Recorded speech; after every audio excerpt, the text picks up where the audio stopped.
Hi guys, so we're back. Right, like we never left. And today I have with me Toyin. Everybody that knows me personally knows Toyin. She's like my right leg. So this is Toyin finally, in case you didn't know what she looked like. So she's here. This is me. And today we're going to be sharing with you. It's so funny, like the topic for today is funny because I still feel like we're still surviving. It says like how we survived in a pandemic. Yeah. We did, but I still feel like we're still struggling and we're still surviving. I mean, it's a journey. It's not over. Like the pandemic isn't over, but things have gotten way better because we've kind of like put proper structures and then proper policies in place, you know, but I still feel like it's still a struggle. I mean, people are still dying out there. There's still corona.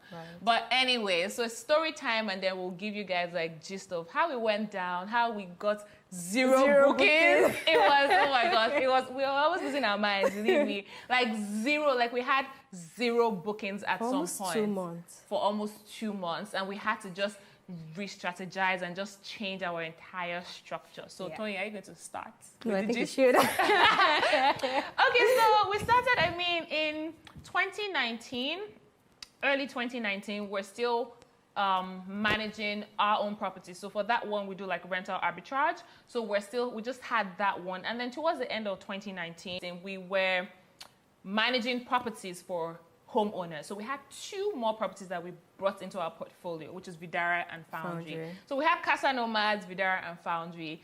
Foundry and Vidara came in around October, November, and then there was that whole debt. That was when Dirty December was dirty. So, oh my gosh, we're just swimming in money. We're like, oh my gosh, like we finally hacked it. We're very, very excited about it. We're excited for the new year.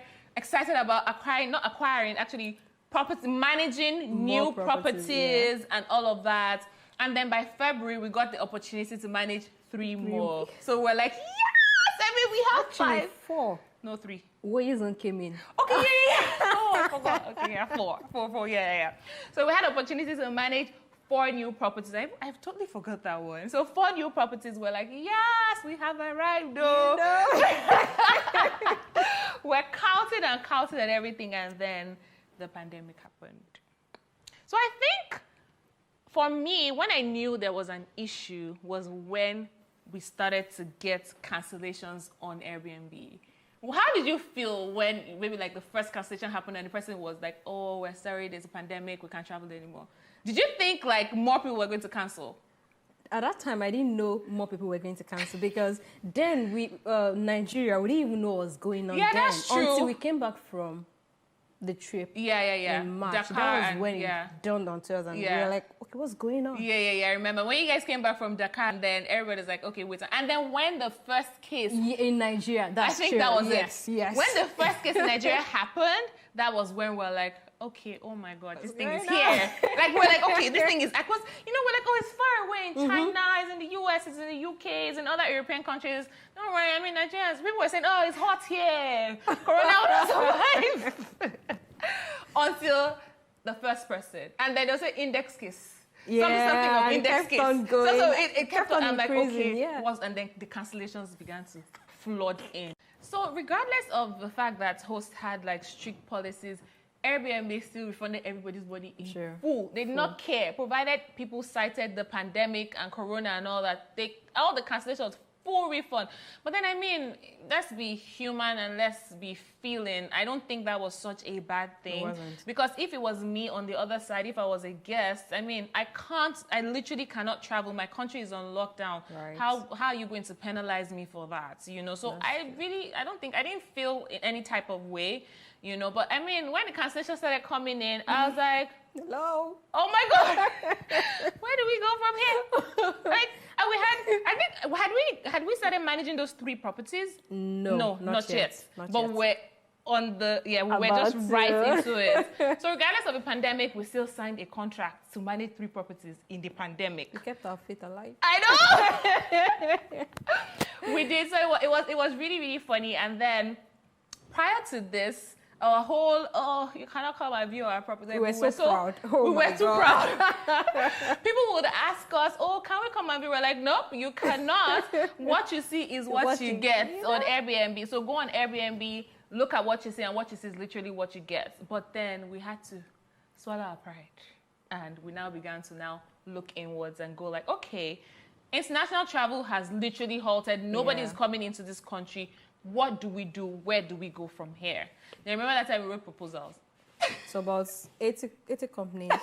And we didn't get one reply. You know, like we partnered with another friend of ours that had an Airbnb. Yeah, he manages properties as well. And we're like, okay, you know what, let's collaborate, let's partner. Because when we have multiple properties, people will actually listen to us and stuff like that. Amongst both of us, I think we had like 15. And we put together a proposal. Yeah, sent it to different companies. I don't think multinational companies. Yes, oh, if you have your staff member of staff stuck here, you can book a home, blah blah blah. Nothing, zilch. Actually, then it was because of the lockdown thing. Okay, and people were working from home. Okay, that's true. Yeah. That's true. Okay, so there was that as well. So obviously there was an actual lockdown. People couldn't move, you know. But then we now, I mean, I guess maybe, do you think is when we now began to partner or speak to like local agents, or when we now began to put on more content on social media that people now started coming gradually and all that. So we said, okay, you know what? We'll partner with local agents. So talk about agents. Let's hear you. Dear agents.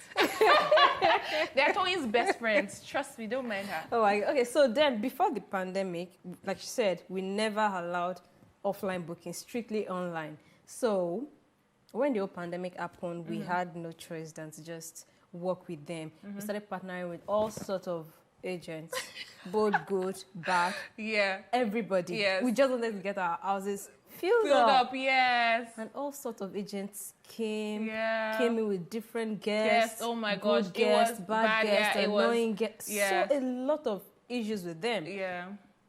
But we had no choice. We kept on accepting them. You know, we just wanted to get our houses full and then make our homeowners happy, you know. So it was very, very, I mean, after a while, we now began to filter. We're like, okay, you know what? It was a bit too much. We're like, okay, you know what? This is a crazy person. We can't work with this person. You know, we see the caliber of people certain agents bring to our homes. And you see, that's why it's very important to create your own guest avatar. So you know who you want, you know, and go for them.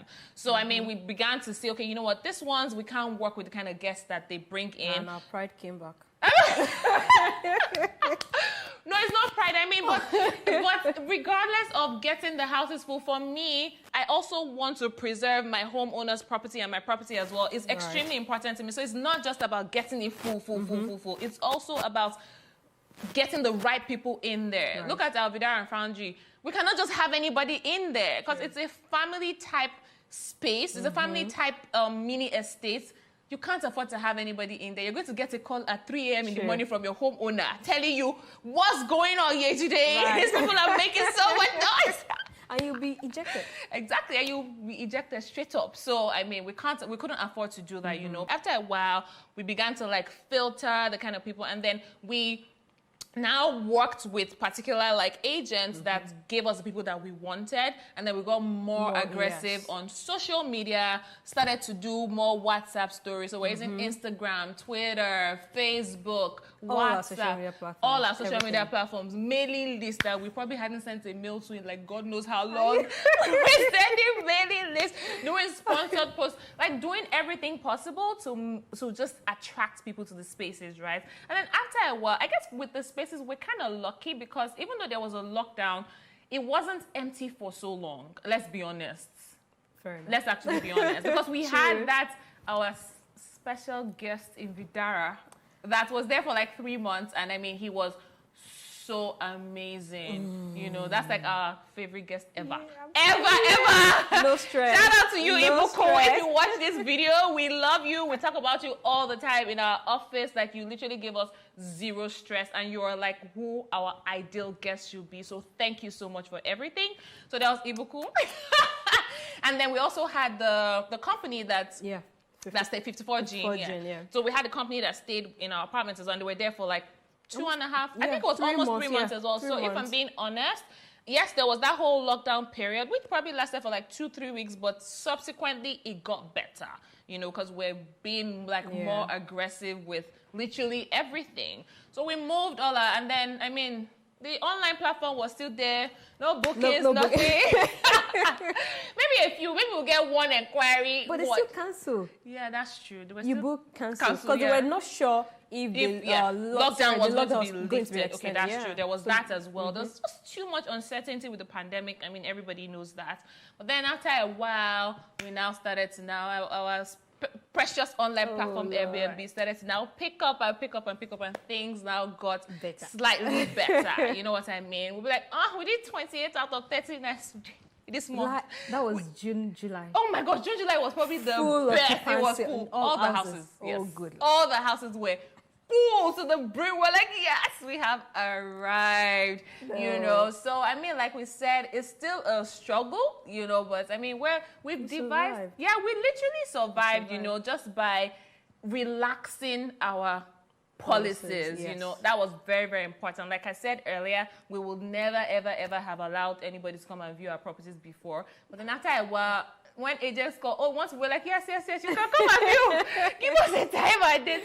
We'll be there. You know, we're always try to make ourselves always available. Anybody that wants to view the property, they view and stuff like that. And then what else do you think we did that made us like survive, in quotes, the pandemic? Okay, so one other thing we did, and that's actually the most important thing we did, we had to let people know about all our cleaning processes. Oh, yes. We're always in their faces, giving them things we do to keep our home safe from the pandemic. And then we still actually do that as well. We still do that. We still do that. We can never stop. Yeah, no, we can't. I think it's a part of us. It's literally a part of us now, because I remember that whole cleaning thing. We actually got that idea from guests requests or guests like inquiries. So that's why it's very, very important to listen to your guests. When they make inquiries for our homes, the first thing they ask you is, what's your cleaning protocol? And you should be able to give an answer, like a detailed answer as to what you people do, you know. So when we started to get that a lot, I'm like, look, we need to get somebody to train these cleaners on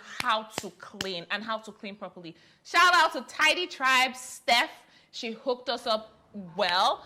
Train our cleaners. Why these lines are showing when he's cleaning is because he's using a regular cleaning cloth. Okay. Or if he's using a glass cloth, he just shines the table, just shines the glass, and then he washes. So there's specific rag that we use for glass.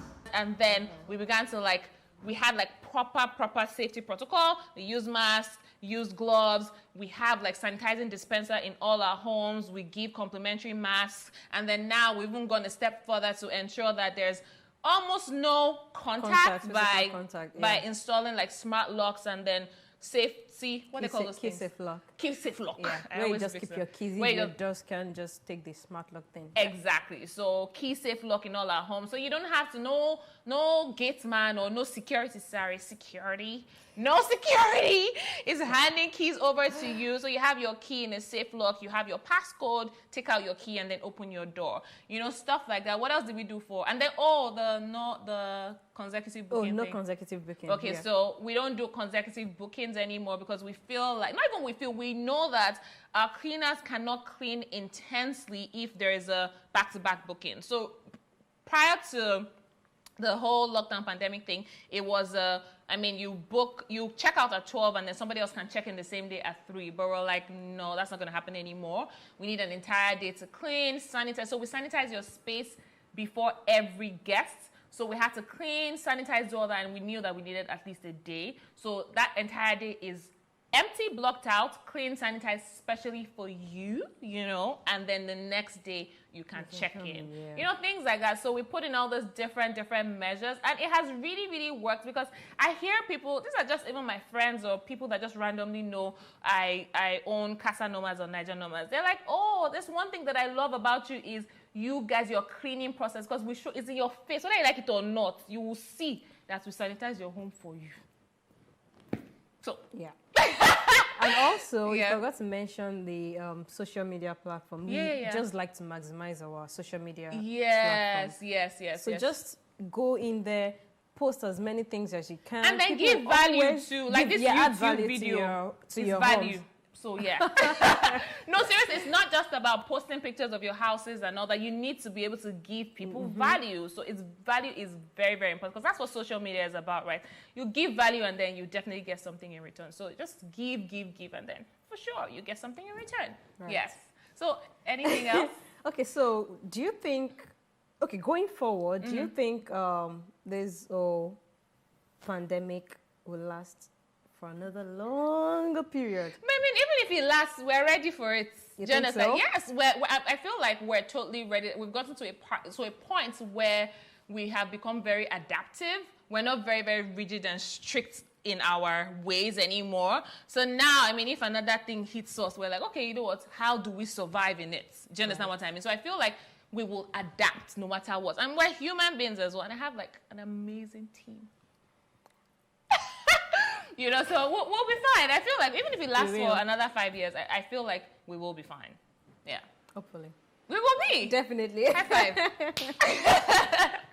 All right. So that's it. I guess we have covered like literally everything. I think we've covered everything that has happened to us like during the pandemic and then after and then where we are right now. You don't now that the pandemic is still out there.